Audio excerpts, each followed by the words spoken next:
네, 세계 증시 소식을 빠르게 새벽 배송해드리는 글로벌 증시 시간입니다. 네, 염승환 LS증권 이사와 함께합니다. 안녕하십니까? 네, 안녕하세요. 네, 뉴욕 증시 3대 지수가 동반 상승했습니다. 빅테크 기업들의 주가가 견고한 모습을 보이며 강세로 마무리했는데 오늘 주가 흐름 어떻게 보셨습니까? 네, 최근에 이제 미국 증시가 좀 변동성이 나스닥 중심으로 굉장히 컸는데 그래도 오늘은 이제 큰 변동성 없이 3대 지수가 모두 다 이제 강세로 마감이 됐고요. 다만 이제 상승폭은 그렇게 좀 크진 않았습니다. 일단 이제 미국의 금리도 좀 최근에 조금 이제 안정화되는 그런 모습이고 또 이번 주에 딥시크라는 이제 중국의 이제 AI 충격 때문에 좀 많은 변동성이 있었지만 이제 그런 부분들을 조금씩은 이제 벗어나는 그런 모습이고 다만 이제 경제지표 미국의 이제 4분기 GDP 성장률이 발표됐는데 이 부분은 조금 이제 증시에 예상보다 좀 낮게 나왔기 때문에 좀 부담은 됐지만 그래도 주식시장의 변동성은 크지 않았다라고 좀 보시면 되겠고요. 또 유럽의 중앙은행은 예상대로 금리를 0.25% 정도 좀 낮췄습니다. 그리고 이제 주요 빅테크들의 이제 실적 발표가 계속 이어지고 있는데 마이크로소프트가 좀 좋진 않았지만 메타가 좀 강세를 좀 보였고 테슬라도 부진한 실적을 좀 발표했었지만 그래도 주가 오르면서 기술주들은 좀 반등하는 모습이 나왔고 특히 이제 반도체에 대한 우려감이 좀 상당히 컸었는데 오늘 TSMC라든가 엔비디아 같은 대표 반도체 기업들의 주가가 좀 오르면서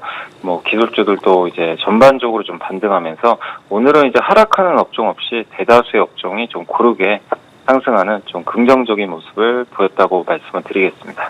예, 미 연준이 올해 첫 통화정책회의에서 미국 기준금리를 동결하기로 결정을 했고 또 각 빅테크 기업들의 실적 발표 등이 오늘 장의 주 재료였을 텐데요. 말씀 주신 것처럼 마이크로소프트가 시장 예상치를 뛰어넘는 매출 실적을 내고도 큰 폭으로 하락을 했습니다. 그 밖에 어떤 흐름들이 눈에 띄었을까요?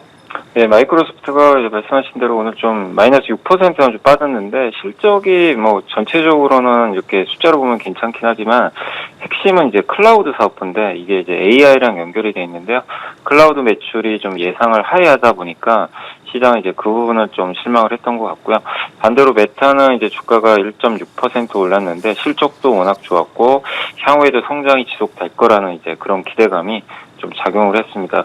근데 이제 마이크로소프트와 메타에서 제일 중요한 게 딥시크 사건 때문에 이게 투자를 좀 줄이면 어떡할까 그런 우려들이 있었는데 일단 그 부분은 아니고 계속해서 투자를 기존대로 좀 하겠다라고 좀 언급을 했기 때문에 이런 부분들이 이제 반도체 기업들 주가에는 상당히 좀 긍정적으로 다시 작용을 했다라고 말씀드리고 싶고요. 그리고 테슬라는 사실 굉장히 좀 부진한 실적을 발표했거든요. 그럼에도 주가가 2.9% 좀 올랐던 거는 이제 일론 머스크의 상당히 이제 낙관적인 기대감을 좀 담은 그런 이제 발언들이 시장에서는 다시 한번 좀 긍정적으로 받아들여지면서 특히 26년도 로보택시 출시에 대한 기대감이 계속해서 주가를 좀 긍정적으로 이렇게 받쳐주는 그런 모습이 나왔습니다.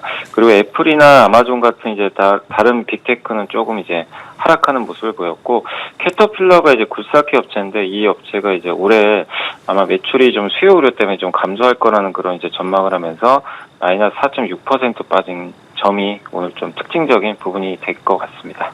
네, 자 신규 경제 지표도 잇따라서 나왔습니다. 고용 시장은 안정세. 반면에 4분기 국내 총생산 성장률은 둔화했다는 조금 엇갈린 내용이 나왔는데 앞으로의 미국 시장 전망은 어떻게 하고 계십니까?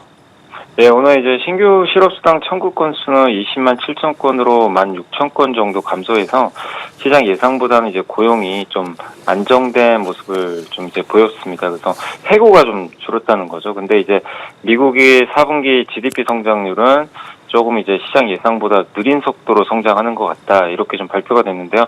원래 예상은 2.6%를 좀 예상했는데 2.3% 정도 성장을 했습니다. 소비하고 정부 지출 쪽은 상당히 좋았는데 민간 투자가 좀 감소를 했고요. 아무래도 이제 트럼프 대통령이 이제 취임이 되면서 그의 정책을 좀 한번 지켜보고 대응을 하자는 이제 기업들의 좀 투자 이제 좀 관망 심리가 좀 있지 않았나 이렇게 좀 보여지고요. 그 민간 투자가 좀 감소한 점이 약간 이제 경제 성장률을 좀 이렇게 둔화시킨 그런 요인이라고 보시면 되겠습니다. 그러나 이제 미국의 어쨌든 경제는 소비로 좀 이제 이끌어가기 때문에 소비는 여전히 견조하기 때문에 시장에선 그렇게까지 좀 부정적으로 평가는 하고 있지 않다 이렇게 말씀드리고 싶고요. 이제 2월에 이제 관건은 그겁니다. 트럼프 지금 대통령이 이제 관세를 아마 부과할 예정인데요. 캐나다하고 멕시코부터 할 것 같고요.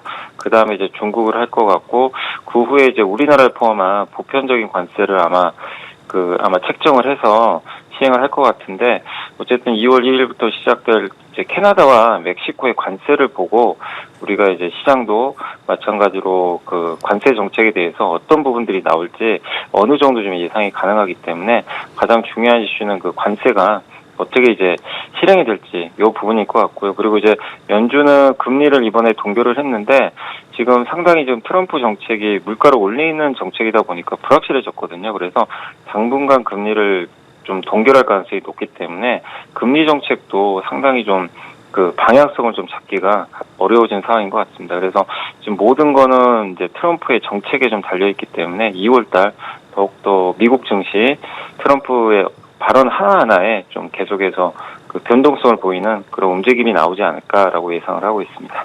예, 오늘 글로벌 증시 염승환 LS증권 이사 함께했습니다. 고맙습니다. 고맙습니다. 네, 감사합니다.